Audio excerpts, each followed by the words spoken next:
হারু, একটু তাড়াতাড়ি চল ভাই, এই তাল বাগানটা পেরোতে পারলে বাঁচি।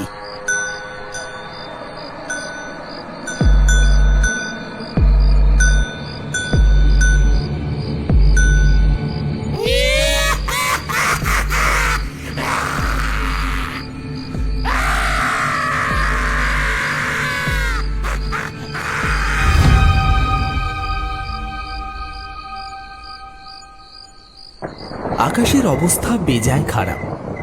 এক্ষুনি আকাশ ভেঙে বৃষ্টি নামবে।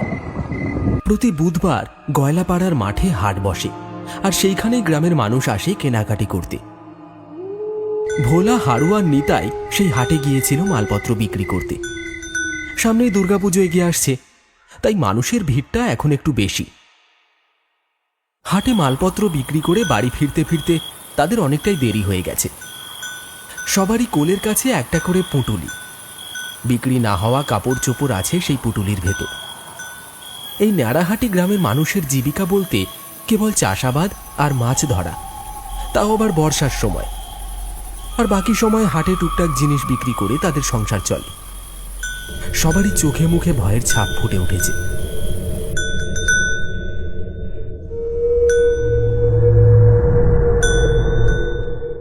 এই হারু, একটু তাড়াতাড়ি চল ভাই, এই তাল বাগানটা পেরোতে পারলে বাঁচি। এই তো চলেই এসেছি, আর খানিকটা, তাহলে এই তাল বাগানটা পেরিয়ে যাবে। হঠাৎ করে কি যে শুরু হলো এই গ্রামে, কে জানে। কি আর হবে, শয়তানদের নজর লেগেছে কাকা। এই পুজোর সময় কটা টাকার মুখ দেখতে পাই সবাই, আর শয়তানের জ্বালায় সবার পেটে লাথি পড়ল।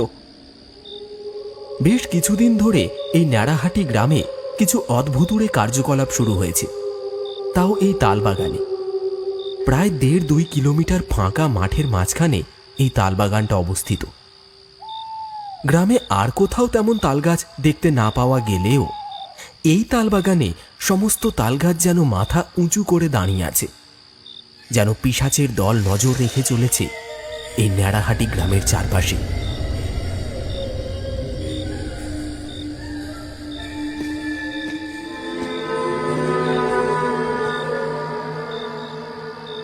কি রে নিতাই, এত গন্ধ আসছে কোত্থেকে?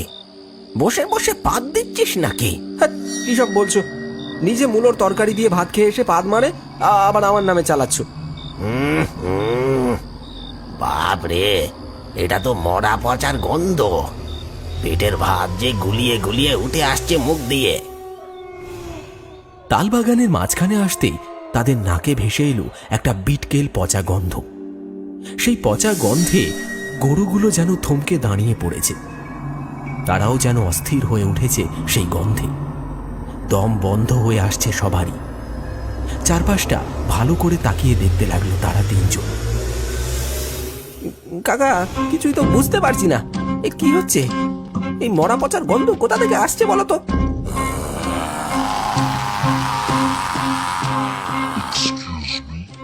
আর এই শব্দটা কোথা থেকে আসছে?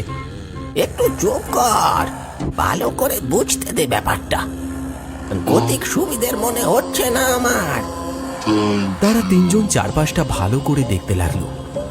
বিটকেল গন্ধে তাদের দম বন্ধ হয়ে আসছে।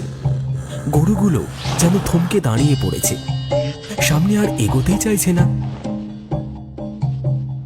ঠিক এমন সময় তাদের নজর পড়ল তাল গাছের উপরে।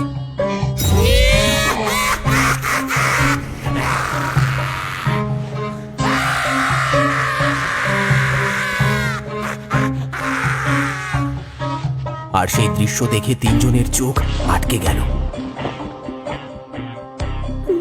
ওটা কি গো কাকা? মানুষ নাকি অন্য কিছু? বাঁচতে হলে মুখটা একটু বন্ধ কর নিতাই। এই হারু, তুই বসে বসে কি রঙ্গ দেখছিস? মরবি নাকি পিশাচের হাতে? জোরে গরুটাকে ছোটা।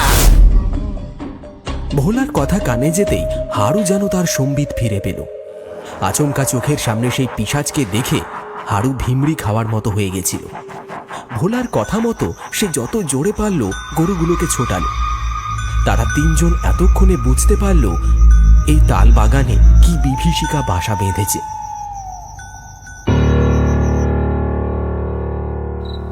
বুড়ো বটতলায় মাচাতে গ্রামের সবাই বসে তখন গল্পগুজব করছে। সামনে পুজো এগিয়ে আসছে, তাই এবারে কি হবে আর কি হবে না সেই নিয়ে আলোচনা করছে গ্রামের মানুষজন।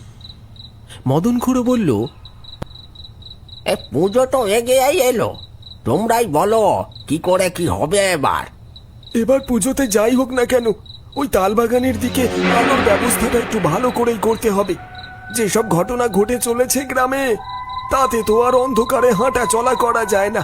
হ্যাঁ রে হারাধন, কথাটা তুই ঠিক বলেছিস। আমিও এটা নিয়ে ভাবছিলাম, ওই পশ্চিম দিকের আলোটা একটু কমিয়ে দিয়ে তাল বাগানের দিকে একটু বেশি করেই দেওয়া হবে এবারে। না না কুড়ো, এটা করলে হয় নাকি? তাহলে তো আবার ওই দিকটা অন্ধকার হয়ে যাবে। সেরকম হলে সবাই একটু বেশি করে চাঁদা দিয়ে এবারে পুজোটা করতে হবে। এত করে চাঁদা বাড়ালে হয় নাকি? সবাই পারবে নাকি চাঁদা দিতে অত করে? আমাদের অন্য কিছু ব্যবস্থা করতে হবে। আরে ঠিক আছে ঠিক আছে, তোরা একটু চুপ কর। সব দিকটাই ম্যানেজ করতে হবে। তাই আমার একটা প্রস্তাব আছে। এবারে পুজোর জন্য ওই তাল বাগান থেকে 2-4টে তাল গাছ কেটে বিক্রি করা হবে। তাতে কারোর কোনো আপত্তি আছে? না না, আপত্তি থাকবো কেন? পূজার জন্য গাছ কাটা হচ্ছে, যা টাকা আইবে তাতে তো পূজাই হবে, তাই না? এতে আমাদের কারোর কোনো আপত্তি নাই। গ্রামের সবাই মিলে ঠিক করে এইবারে দুর্গাপুজোয় টাকার ঘাটতি মেটানোর জন্য ওই তালবাগান থেকে 2-4টে তাল গাছ কেটে বিক্রি করা হবে। আর যে টাকা পাওয়া যাবে সেই টাকা দিয়ে এবার দুর্গাপুজো করা হবে।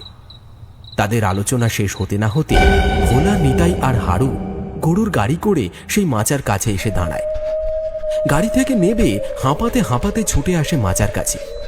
মাচার সবাই তাদের এই অবস্থা দেখে অবাক হয়ে যায়। মাচার সবাইকে দেখে তাদের তিনজনের যেন প্রাণে ধাত এলো। গড় গড় করে বলে গেল তারা যা দেখেছে। মদন খুড়ো সব শুনে বলল, সব কথা বলছিস রে? এসব সত্যি নাকি? এই রাতের বেলা গাঁজা খেয়ে এসে পাগলামো করছিস? না না খুড়ো, বলা ঠিক কথাই বলেছে। আমরা তিনজনেই নিজের চোখে দেখেছি ওই পিশাচকে একটা লাশকে টানতে টানতে ওই তাল গাছের ওপরে উঠে গেল। বলিস কি রে, তোরা এইসব নিজের চোখে দেখেছিস? এ ভগবান, এ আবার কোন পিশাচ এসে বাসা বাঁধলো আমাদের এই নেড়াহাটির গ্রামে? চল চল চল সবাই, একবার চল দেখে আসি তো। কথা শেষ করে তারা সবাই মিলে রওনা দিল সেই তালবাগানের দিকে। কারোর হাতে হ্যারিকেন, কারোর হাতে বাঁশ, কারোর হাতে বা লাঠি আর আগুন। সবাই এসে যখন সেই তালবাগানে পৌঁছলো, দেখলো কোথাও কিছু নেই। আশপাশটা পুরো শুনশান। কিছু জল জলে চোখ নজর রাখছে তাদের উপর। ভোলার মুখে যেসব কথা তারা শুনেছিল কিছুই দেখতে পেল না। আশপাশটা ভালো করে সবাই দেখতে লাগলো। পাঁচু গোপাল বলল, আই আই সবাই একবার এইখানে আসো, দেখো কি ভয়ঙ্কর দৃশ্য। পাঁচু গোপালের কথা শুনে সবাই তার কাছে এগিয়ে যায়। গিয়ে তারা যা দেখল সেটা কেউ আশা করেনি দেখার জন্য। টস করে তালগাছ থেকে রক্ত ঝরে পড়ছে মাটিতে। তাজা রক্ত তালগাছের উপর থেকে ঝরে পড়ছে। কেউ যেন কাউকে টানতে টানতে উপরে নিয়ে গেছে। ওই দেখো খুড়ো, আমি যা বলেছিলাম সেটাই হয়েছে। এই দেখো, এখানে টস টস করে রক্ত পড়ছে। বডিটা মনে হয় ওই গাছের ওপরেই আছে। হ্যাঁ তাই তো দেখছি, তোরা যা বললি সেটাই তো সত্যি রে। তাহলে খুড়ো, আমরা এখন কি করব? ব্যাপারটা আমার ভালো ঠেকছে না। তাই এখন আমরা কিছুই করব না, যে যার বাড়ি ফিরে চল। যা করার কাল সকালে করতে হবে। মদন খুড়োর কথা শেষ হতে সবাই যে যার বাড়ির দিকে রওনা দিল। এত কিছু ঘটে যাওয়ার পর সবার আর বুঝতে অসুবিধা হলো না, কোনো এক অশুভ শক্তি জেগে উঠেছে এই তালবাগানে।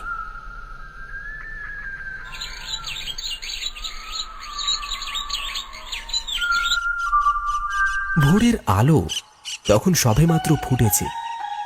গ্রামবাসীরা সবাই জড়ো হয়েছে বুড়ো বটগাছের তলায়। মোড়ল গ্রামবাসীদের উদ্দেশ্যে কি সব বলে চলেছে। তখন একজন একজন করে গ্রামের মানুষ জড়ো হচ্ছে। মদন খুড়ো বলল, তোমরা সবাই শোনো, কালকে এই তাল বাগানে যেসব দৃশ্য দেখা গেছে তাতে স্পষ্ট বোঝা যাচ্ছে এই গ্রামে কোনো পিশাচ আস্তানা গেড়েছে। বেশি দেরি না করে যা করার আজকেই করতে হবে। তাই নিতাই আর হারুকে পাঠানো হয়েছে ভৈরব ওঝার কাছে। তিনি এলে কি করতে হবে আর কি করতে হবে না সব বলে দেবেন। মদন খুড়োর কথা শেষ হতেই হারু আর নিতাই ভৈরব ওঝাকে নিয়ে হাজির হয়। আসুন বাবা, আসুন। আপনি সবই শুনেছেন ওদের মুখ থেকে, আর আমি কি বলি বলুন? এবার আপনি বলুন আমরা কি করব। আমি সবই শুনেছি ওদের মুখ থেকে। চল, আগে আমাকে ওই তাল বাগানে নিয়ে চল, তারপর আমি বলছি কি করতে হবে। তার আগে দুজনকে নিয়ে যেতে হবে যারা ওই তাল গাছ কাটতে পারবে। ভৈরব ওঝার কথা মতো গ্রামের সবাই রওনা দিল সেই তাল বাগানের দিকে। গ্রামের দু একজন কুড়ুল হাতে এগিয়ে চলেছে সেই তাল বাগানের দিকে। বাবা, এবারে বলুন আমরা কি করব। দাঁড়া, আমাকে একবার ভালো করে দেখে নিতে দে। ভৈরব ওঝা তাল গাছের মাথাগুলোর দিকে তাকিয়ে ভালো করে কি যেন দেখতে লাগলো, যেন কাউকে খুঁজে বেড়াচ্ছে তার সেই দুই চোখ। তাদের দেখা দেখি গ্রামের সবাই তাল গাছের ওপরে তাকিয়ে রয়েছে, কিন্তু কোথাও কিচ্ছু নেই। তারই মাঝে একটি তাল গাছের পাতাগুলো যেন হাওয়ায় দুলছে, অথচ আশপাশের সব গাছ শান্ত, লেশমাত্র হাওয়া বইছে না। হঠাৎ ভৈরব ওঝা বলে ওঠে, এই নে, এই গাছটা এবার কাট। ভৈরব ওঝার কথা মতো সবাই সেই গাছটি কাটা শুরু করল। সাথে সাথেই তাল গাছের মাথা থেকে ভেসে এলো অপার্থিব চিৎকার।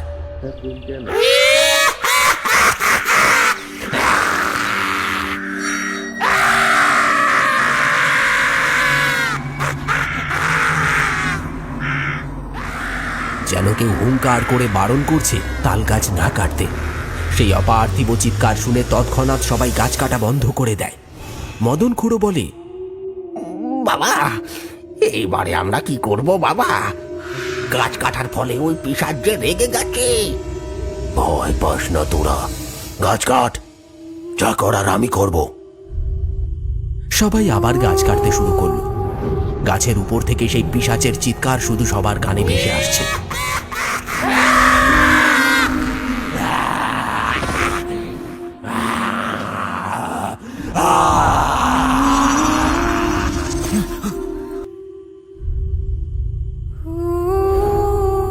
কিছুক্ষণের মধ্যেই হুড়মুড় করে ভেঙে পড়ল তাল গাছটা।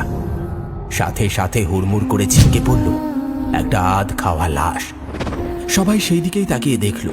তার মধ্যেই একজন চিৎকার করে বলে উঠল, কি করো? এ তো পাড়ার বেটা মন্নার ছেলে বলাই। বেশ কয়েকদিন ধরে ওকে খুঁজে পাওয়া যাচ্ছিল না। তার মানে পিশাচ ওকে এই তাল গাছে আটকে রেখেছিল। সবাই একে নিয়ে যাও, ওর সৎকারের ব্যবস্থা করো। অনেক দিন হয়ে গেছে ওই পিশাচ ওকে এই গাছে বন্দি করে রেখেছে, আর শরীর থেকে মাংস ছিঁড়ে ছিঁড়ে খেয়ে নিজের ক্ষুধা মিটিয়েছে। এবার যা করার আমি করব। আজকে রাতে সেই পিশাচের শেষ রাত। কথা শেষ করে ভৈরব ওঝা কিছু একটা মন্ত্র বলে সেখানে কিছু তাল গাছের উপর জল ছিটিয়ে দিচ্ছে। বলাইকে শ্মশানে নিয়ে যাওয়া হয় তার সৎকারের জন্য। তারপর গ্রামের মানুষ নিজের ঘরে ফিরে যায়।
পালাবি?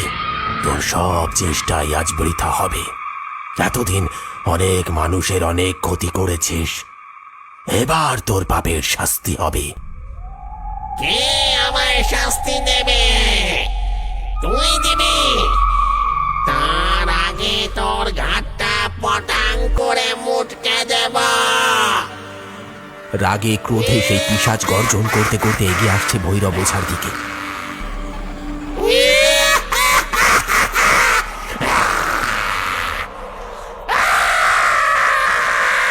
ঠিক তখনই ভৈরব ওঝা কিছু একটা মন্ত্র বলে হাতের মধ্যে থাকা ছাই ভস্ম ছুঁড়ে দিল সেই পিশাচকে লক্ষ্য করে। হং ক্রিং ব্রিং চামুন্ডাই ছটফট নমঃ। সাথে সাথে সারা শরীরে দাউ দাউ করে আগুন জ্বলে উঠল। ভৈরব ওঝা বলল, বল বল আগে কে তুই? কেন এসেছিস এইখানে? না হলে এই আগুনে তুই জ্বলে পুড়ে শেষ হয়ে যাবি। বলছি বলছি বলছি আমি পরাণ ঘোষ। পাশের গ্রামে আমি থাকতাম। আমার দুই ছেলে সম্পত্তির লোভে আমাকে খুন করেছে। তারপর আমি প্রতিশোধ নেওয়ার জন্য এইখানেই বসেছিলাম, কিন্তু ওরা ওঝা ডেকে আমায় ওই পাড়া থেকে তাড়িয়ে দিয়েছে। তাই আমি এই তালবনে ঠাঁই নিয়েছি। তুই এখান থেকে চলে যা, তোর জন্য এই গ্রামের মানুষ অতিষ্ঠ হয়ে উঠেছে। না না, আমি যাব না, আমি যাব না। আমি কেন যাব? কেন যাব আমি? এই তালবন কারণ নয়, আমি এইখানেই থাকবো। আর যেতে হলে তোরা যা। তবে রে দেখবি। ছেড়ে দে আমায়। আর মারিস না আমায়, আর মারিস না।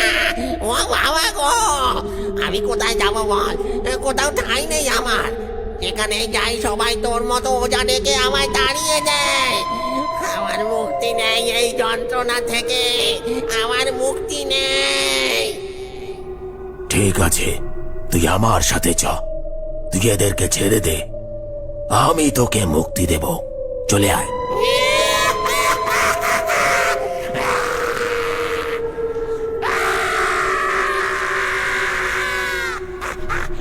সবাই দেখল সেই পিশাচ কালো ধোয়ার কুণ্ডলী হয়ে ভৈরব ওঝার ঝুলির মধ্যে প্রবেশ করল। আর রাতের অন্ধকারে হন হন করে মিলিয়ে গেল সবার চোখের আড়ালে। এই ঘটনা এতটাই তৎক্ষণাৎ ঘটল যে গ্রামবাসীরা কিছুই বুঝে উঠতে পারল না। শুধু এইটুকু ভেবেই স্বস্তি পেল যে পিশাচের হাত থেকে মুক্তি পাওয়া গেছে। অগত্যা সবাই যে যার বাড়ি ফিরে আসে।